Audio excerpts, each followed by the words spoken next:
So, I'm going to do a review of the champions of the SPFBO so far. Hopefully a fairly brief look at each one of them. And immediately I noticed that I appear to be sporting a pair of mismatched breasts. This is, in fact, a t-shirt that was made for me by a reader, and it's themed with hopefully it explains itself, but yes, we're just catching the top here. If only that was the weirdest thing that had happened to me today, I would be in a much better position. Hopefully the sound is recording. I have plugged things in and tested them, and yeah, this is pretty wobbly actually. I'm going to swap you out for a more stable bass, I think. Let's see. We got quantum physics book that is there for random reasons. I bought this when I was 18 and it cost £22.95 at a time when I was paying £17.50 a week for my room. Let's see, here's another.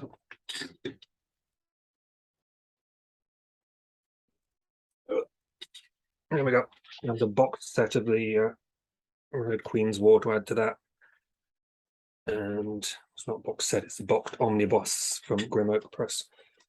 And hopefully that will provide a more stable bass than these guys have been.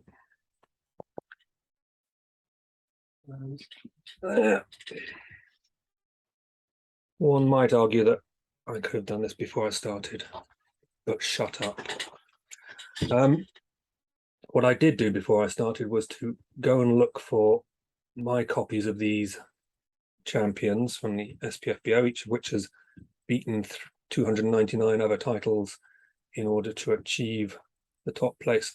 And although I have like completely crammed bookshelves, this is and many of them, this is illustrated to me quite how leaky the system is, because I only have 3 of the 7 here at the moment, and I have no idea where the rest of them are. I've lent them to various people, and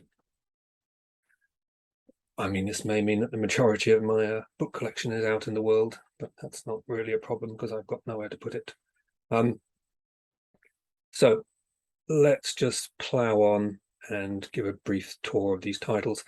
Obviously, I read them at the time they won, and so my recollection of them is going to be less good as we go back, like the Thief Who Pulled on Trouble's Braids, which holds the title of the longest title of a winner.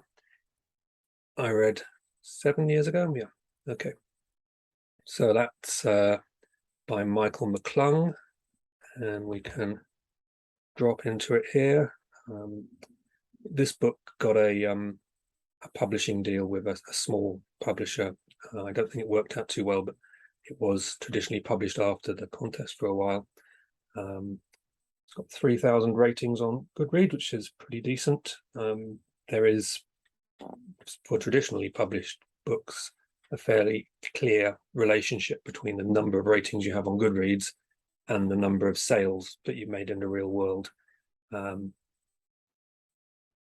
This anecdotally is a very different relationship to that which self-published books seem to enjoy, but one imagines that amongst self-published fantasy books in this area, there must be a fairly close relationship between them, and as such that one has twice as many ratings as the next one in a similar period, then it's probably sold twice as many copies. It's hard to imagine that the demographic who read it are drastically different propensity for rating on Goodreads from one book to the next. So 3,000 ratings is not too shabby for these days. Traditionally published book, you would hope like a debut would get maybe 2,000 ratings in its first year. If it didn't, then it would be a bit of a disaster. But you really hope it get a lot more than that, but if it's around there, then That's not terrible. And an average rating of 3.99. I'll just click on the reviews, and mine should be somewhere there. You go, mine's at the top. I'm not going to read this, it's just there for me to glance at if I need any inspiration. I recall it being a fairly short book, single female point of view. She's a kind of thief slash fixer slash private investigator in a city, a medieval-y type city, and she gets involved in various adventures of a magical nature. And it was a good book. It was it has a strong voice, and that's an important thing, I feel, for any book, especially if you've only got one character. There's two different things. There's the voice of the author, so that will come through their prose, and it's just a sort of liveliness, a sort of not necessarily a sense of humor, but some part of their personality and individualness that they are imprinting on the text. But then they'll use that skill to bring to life a particular character, and they'll hopefully do it in a way so that this one character won't sound like the next one, and each one won't sound, like some sort of copy of the person, but they will be like a good actor inhabiting different personalities and using the writing skill to bring them to life. And MCClung certainly did that. That the female character was engaging and entertaining. She did have a sense of humor, so there's quite a good sort of darkish sense of humor running through this. It's a darkish book, if I recall, yeah, I've said there, she's the titular thief has bags of personality. I mean, it's a sort of lightish read. It's good fun. It's a sort of a romp in some senses, and it's a sort of one of these small stakes books, not terribly small. I mean, it's probably life and death to the main character. I'm sure there's lots of situations she's running away from, things exploding and nasty monsters, but it's not one of these, the fate of the world hangs on this instance. And I gave it 5 stars, and I really liked it. It was a worthy winner, and I commend it to your attention. After that, we have The Grey Bastards, which got a traditional publishing deal after the contest, I think, with one of the big 5 publishing houses. It's got 7,000 ratings, which is pretty good. I saw it, or one of the it's part of the trilogy. I saw one of the trilogy books in a bookshop in Bristol just on the weekend. A bookshop, I have to say, did not have any of my books in, so it's done pretty well for itself. An average of 4.08. That's not bad at all. If I click on the reviews and scroll down, mine is the top review, and let's just bounce into it so it's there if I need any reminding. So this book is great fun. I've said it's a filthy book. It's got a filthy sense of humor, but it's also got more swear words, using the full gamut of words, many of which Americans don't find very acceptable, and it has probably 100 times more of those than any book I've ever read before. In the same way that I meet in real life people who use the word fuck as a piece of punctuation, in the same way that I say a lot when I'm pausing and thinking what I'm going to say next. Some people will say fuck. This book says that and many other curse words, some worse, at every opportunity. It's based on a bunch of half-orcs, and they just swear a lot, and sexual innuendo up the wazoo. The story is very clearly inspired by the TV series Sons of Anarchy, so this is basically a mapping of that, though with its own personal character and plot and all of those, but the core of it is a small band of half orcs who are like the biker gang in Sons of Anarchy, and they ride giant pigs. I think they're called berserkers in this, hogs, which is what the biker gangs call their Harley Davidsons, I believe. And they are, along with I think various other bands of D&D type creatures, like probably dwarves and centaurs and halflings, part of some sort of buffer zone which the human empire uses to protect itself from the orcs. So these half orcs have been generated by a product of orcish incursions, leaving human women pregnant. And it's, again, not a story where the fate of the world hinges on the outcome here. It's, again, a lower level thing, though it does have a sort of epic-y tone, because the orcish armies and the human empire, if the orcs were to come through, which they may well do in later books in the trilogy, they would destroy the empire and kill an awful lot of people. But this is more, I think it opens with some sort of minor fight between a couple of the half orcs and some people, some humans, and it ends up with the half orc gang being no longer getting, I think, 3 prostitutes at the brothels, and this is a great bone of contention, and there's things build from there. So you can see it's fairly low level in that sense, and there's all sorts of small level stuff going on. There's somebody to be rescued from some monster in a swamp, and various incursions against their neighbors. So you get battles between half orcs and half orcs and centaurs, maybe. Halflings come in here. The thing with all of these, which often depress when I pick up a book and I start reading about dwarves or halflings, and I actually get a sort of depressed, this is going to be some sort of poor knockoff of Lord of the Rings, or this is going to be some poor adaptation of a D&D game, and that's not the case here. I'm going to need to pause because I'm not going to edit this out, and yet I have to answer somebody. Yes, I'm making a YouTube video.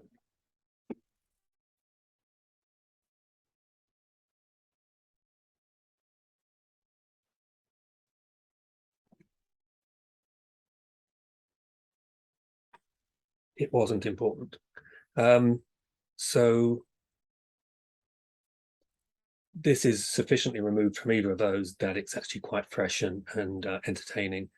The halflings, for example, are complete little bastards with a very sort of tribal, sort of lost in a jungle type mentality that's very entertaining. The whole thing's very entertaining. There's loads of banter, if you like, sort of banter and joking around and getting drunk. That's great. That's in there. And there's also tension and excitement, and the plot gets interesting. So yeah, it's a really good book, as long as you know what you're getting into. And it was a worthy winner. It's one of the top scorers from the contest overall the years. In the third year, we had Where Loyalties Lie from Rob Hayes, which is actually one of the 3 I have a copy of here. I think it's got 820 ratings, so that would be one of the lower numbers in the thing. A nice average of 4.02. And let's have a look at my review. I am not top. I am second. Outrageous. There's a fine picture of me with the book. So this is a sort of grimdark Pirates of the Caribbean. Grimdark, mainly, I guess, from the sort of splatter point of view and the blood and guts point of view. It somehow manages to keep that Pirates of the Caribbean flavor and a sort of general feeling of fairly upbeat lightness, even though it is also grimdark. It's hard to explain. There's a female point of view who gets anally raped in public as a punishment dictated by her father very early on, and you would think that would sort of completely sink the thing, and yet we carry on, and we still have this Pirates of the Caribbean feeling to it. There's lots of sea battles, and the pirates, the various pirate captains, and loose associations and rivalries and vendettas, and the people on shore and the cities are trying to do something about the pirate problem and planning to send a big flotilla and wipe them out. And because we're centered on the pirates, our sympathies are somehow with them, even though they are the murderers and the thieves, and it seems perfectly reasonable that the city people should defend their trade and whatnot. But if you approach it in the right frame of mind, then it's again is another romp, really, where there's lots of fighting, because they land on various of these tropical islands and find monsters to battle, and the main male character is trying to become pirate king and build his own empire, and assembling his crew and getting extra ships. It's all entertaining stuff and a good yarn. Again, just like with the Grey Bastards, I guess you need to be aware what you're getting into. Let's have a look at the fourth one, which is Orconomics. 5,000 ratings, done well for itself, and a very high average, 4.33 that is. On Goodreads, the more ratings you get, your average will trail down. So books with like 100 ratings, when that turns into 1,000, the average really drops, and then it keeps on dropping all the way to 10,000 slowly, and then from 10,000 to 100,000 it creeps down. And it's just the people who come first are enthusiastic, and slowly you're drawing in less and less people who are less and less in the center of the demographic that book was written for, and so they have harsher views on it. I call it the Goodreads droop. And my books, when they come out, the people who buy them immediately and read them are people who've loved all of my stuff and will tend to give it 5 stars. And like 5 years later, the people who are coming in and reading it have more sort of been browbeaten to come and give it a try by friends or whatever, and they're less likely to be quite so impressed, and that bring the average down. Let's pop to the reviews, scroll down, and there I am, top. Only 144 likes. Need to do something about that. Let's click here.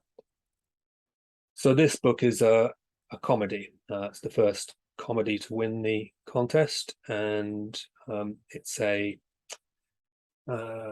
satire. It couches the whole adventuring business in terms of a financial process where there's a lot of money to be made by adventuring, by going out and killing monsters and taking their gold, but to put these bands together and properly equip them apparently takes a lot of financing that the people in those groups don't appear to have, and so it's provided by outside financiers who then own a stake in the profits that are made from those adventures. And so there's a whole sort of financial infrastructure associated with these enterprises, and the people are all in guilds, and their experience somehow translates into levels, I guess, so that prospective employers can pick and choose. So you get things like a 10th level dwarven fighter, and the author Zachary Pike is a very funny guy, and he writes really well, and there's plenty of funny lines. I'm not really a great fan of humor, of comedy in fantasy. I like humor, but I am not so much a fan of books whose main purpose is comedy. So I mean, I've read and enjoyed quite a number of Terry Pratchett's books, but I'm not completely blown away by them. I just like them. So that means that if you take like a real world-class comedy fantasist like Pratchett, and you give me his works, I'll go, yeah, that was a good read. But I won't put it at the top of all of my favorite reads. So what I'm saying here is that comedy fantasy, as opposed to a fantasy that just has humor in it, has quite a hard time impressing me. And this book did impress me. I enjoyed it. There's a whole bunch of adventuring in it, and the putting together of a very diverse adventuring group who all hate each other to start with, and then we get the story of how they start to pull together and adversity comes at them, and the relationships are built, and it's well done. And like Pratchett, one of the saving graces for me here is that it's not all comedy. That the writing skill is used to make you care about the characters, maybe not to the level you would in a straight book, but to a significant level. So I think at the end, the titular orcs, who are in a village or a series of villages, trying to get into the financial system and trying to raise themselves up, and some tragedy happens, and you get some genuine feelings happening there, which I always want to have in a book. I always wanted to inspire genuine feeling in me, and that's a risk when you do comedy, that you can no longer access those levels. But if you're a good enough writer, you can, and Pike is a good enough writer. So that was the fourth winner. Let's have a look at number 5 of 7. Sword of Kaigen. So this has 10,000 ratings. This was already really rocketing into the online fandom's consciousness when it entered the contest. And so, I think this is a book which would have flourished into a great order, even without ever coming near the SPFBO. But I'm sure we gave it a little push between the shoulders. And Economics was another one that it done well, and I think it was reasonably well known when it was entered. And you can see the Sword of Kaigen has a huge average there. So to have 4.46 and 10,000 ratings, that's very difficult. I mean, you very rarely see fancy books on Goodreads that have an average of above 4.5, and if you do, they probably got 1,000 ratings or 200 ratings. To keep near that at 10,000 is very good going. So this is a really well regarded book at that level. Let's see what the reviews say. So I'm not the top, I'm not the second, I'm not the third, the fourth. And I'll bring up my review, but I don't think I'll have to pay much attention to it because this book made a really big impression on me. I thought it was excellent, and yes, this is my favorite of the champions so far. It is technically, I think, the first book in a series. Yeah, it's got to be first because it wouldn't qualify otherwise. But I don't think Wang intends to write any more of the books, but that's fine because it stands alone. It plugs into this wider world so that there are a few trappings where you can feel it reaching out to other stories and other plots and other ideas, and as a standalone, those then feel a bit sort of extraneous, that it didn't really need to do those. And as you're reading at the beginning, you can get a sense that it's a different sort of book from the one it really is, and that can, I guess, turn away some readers who think, oh no, I'm not going to enjoy this, and stop. Whereas if you read on, maybe you would. I'm not quite sure how to say this, but it has a sort of manga anime feeling to it in places early on, and yet it is, and I say this in not intending to diss those things, but it's a literary book, excellently written, with incredible character work. Wang's got a great sensibility for how people interact, and how these people are interacting within the constraints of a society that has a lot of constraints on its people, and she brings all of that to life very well.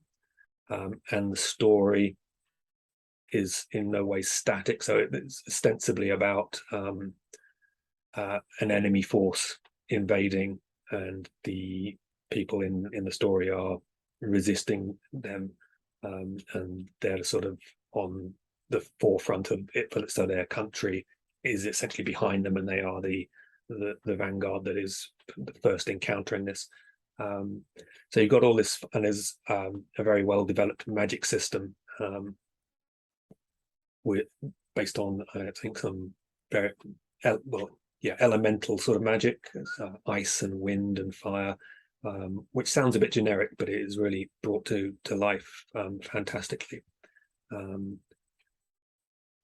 And on one level, it's this story about the fight, and the killing, and the great combats, and the magic being thrown about.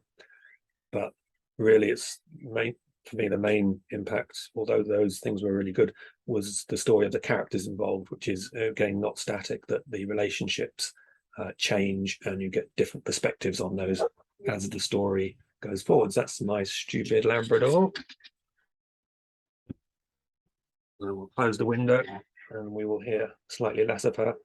She's busy threatening any dog she hears in the distance from the safety of our garden. This is a story that sort of took me by surprise, and it really does bring all the feelings. This will make you cry. It's one of those, and I commend it to you. I'm not going to say an awful lot more about it than that.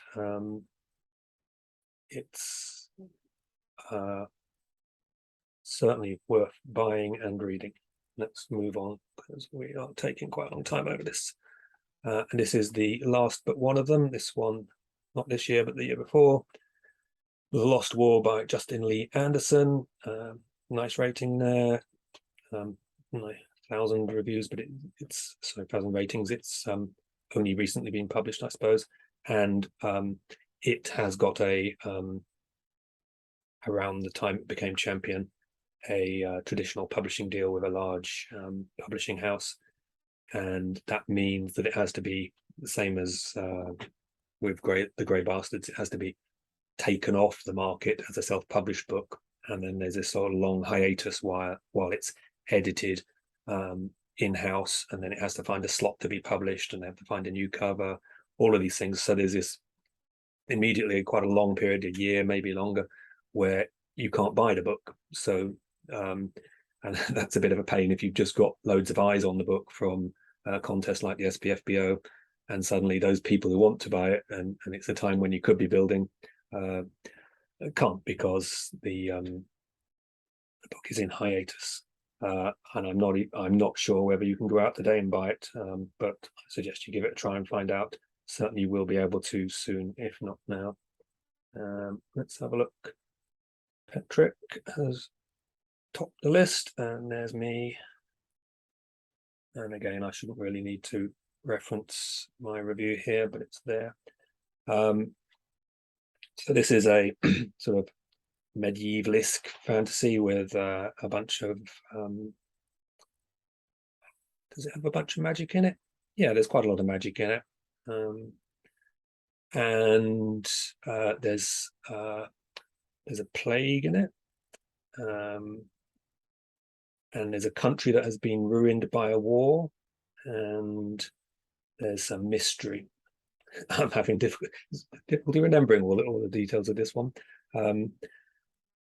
but it basically, it's a bit of a travelogue where our main characters, I think it's only a one-person point of view, and he assembles a group around him, and he's traveling across the country, trying to address the problems. He's basically mates with the king, and he's been sent out to find out what's going on in different parts of the country, because the whole country is crumbling after this war that I feel they won, but only barely. And it's a book where you can read it like that, and it's a good story and enjoyable, but then there is a twist, and it's a really fairly large scale twist, and that's going to make or break the story for you, I feel. And I think obviously from the fact it won and the good scores it's got, it's a twist that makes the book for most readers, but it is such a large scale one that I guess it also runs the risk, and so it was quite brave of the author of wrong-footing a reader and leaving them a bit stranded. And I think with the when you are putting in a very big twist into a book, there are various questions you can ask about that in advance, like with hindsight, can the reader say, oh yes, I see how I could have seen this coming, and maybe it took me by surprise, but if I had been paying really close attention, all the signs were there and I just had to join the dots, and I didn't. And that's somehow more satisfying than there was no way I could see this coming. You know, okay, there's some logical sense to it. It's possible that this twist is true, but yes, we just walked into it and fell off a cliff, and there was no way we knew it was coming. Like, I don't know if you're reading Game of Thrones, and then George Martin just says on the next page, and the aliens were looking into this snow globe, and the whole of the empire and everything we've heard of so far is a simulation inside the snow globe. Yeah, that's possible, and yet nobody reading a Game of Thrones is going to have any chance of predicting that happening. And that's a kind of acid test. And I feel that the twist in this one, it kind of, for me, fell close to that boundary, where there was a little struggle for me to decide whether or not I could have predicted this if I'd been paying closer attention. But I certainly enjoyed the read, and it's obviously another worthy winner that has got this success with Orbit, and hopefully will go on to great things. And we'll move to the last one, which I have only just finished reading, and that's last year's winner, Rain and Ruin. Nice average there, 794 ratings. Hopefully that's going to push up with the publicity. And this, let's click down to the reviews. Am I top? I am top. Let's click there. This is the first romance to fantasy romance to win the contest.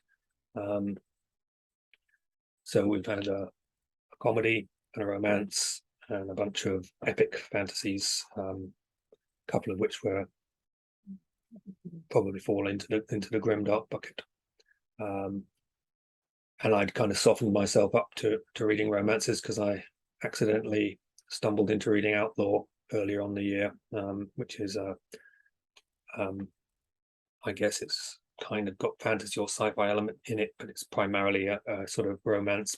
And one of the romance spectrum, you know, you have romances that are all about sort of the will they kiss and get married, and you have at the other end ones that are considerably more pornographic, and in Outlander they were basically jumping into the heather at every opportunity and having sex, and this one sort of sits in the middle of that spectrum where it's certainly not dominant.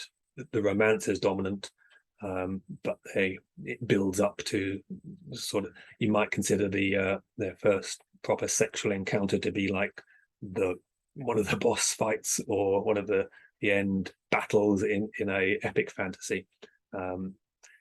It doesn't just then end; it goes on, and they deal with the solving the political problem that they had been dealing with throughout the book. So it's certainly a book which has a definite strong plot separate from the romance, but interwoven with it. And it's very well written, and I enjoyed it a lot. One of the unique things for me, as someone who doesn't read fantasy romance, and it may be unique full stop, is that again, these people, the magic system with an elemental one, nicely done. That you can say these elemental magic systems can be a bit generic, but it's really a question of what you do with them, how they're executed, how they manifest in your book, and this is a good one. And the magic possessed by the two protagonists in the romance is used in a way that sort of augments their interactions, and so that takes your traditional jump into bed and sort of augments it with fireworks provided by the magics that sort of kind of do their own things in these moments of passion. But it sounds maybe not so great when I'm just saying it, but on the page it's really well done, and it makes it something different, makes it interesting, and there's some really good writing involved in the portraying of those things. So again, I would recommend this one to you, and I think, yeah, that's all I've got to say. I've made on Goodreads a little list of these finalists, and so there's 7 of them there, and you can sort it, by which one has the highest average rating, if you so desire, which would be the Sword of Kaigen, or on number of ratings, which again would be the Sword of Kaigen, and you can look at the other stats associated with them. But they're all really good books, as are the finalists that they beat to reach their position, and you can just Google on SPFBO and find a whole bunch of really good reads. I will leave things like that, and we'll get to the portion of the presentation where I hunt for the button that stops proceedings. Bye.